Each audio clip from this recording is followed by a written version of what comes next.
everyone, welcome to my channel. Today I'm going to show you a very basic knot you would often use on your macrame projects, which is Lark's hat knot.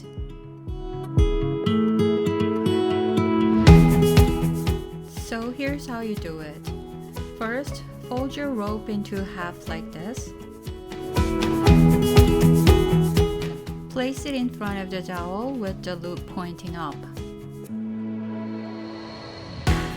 And fold the loop back around the dowel. And then use your two fingers to make the loop bigger. And pull the both ends of the working cord down through the loop.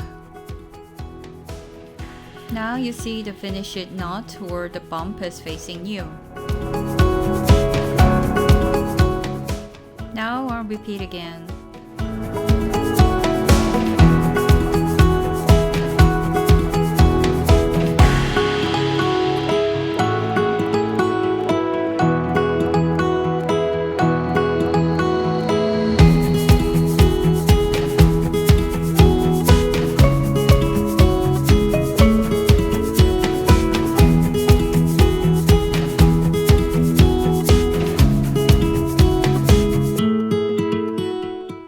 Let's get the reverse version.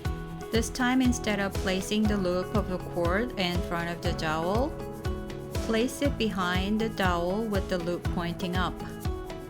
And then fold the loop forward over the dowel. Again, use your fingers to make the loop bigger and pull the both ends forward through the loop. And make sure to pull them firmly to tighten the knot. Now you'll see the finished knot is hidden. I'll repeat it again.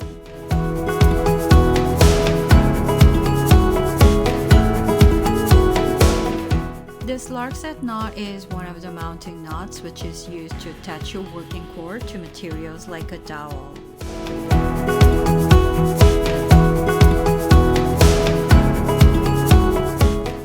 Compare how they look different, and you can choose either one depending on how you want to make your projects look like. Thank you for watching.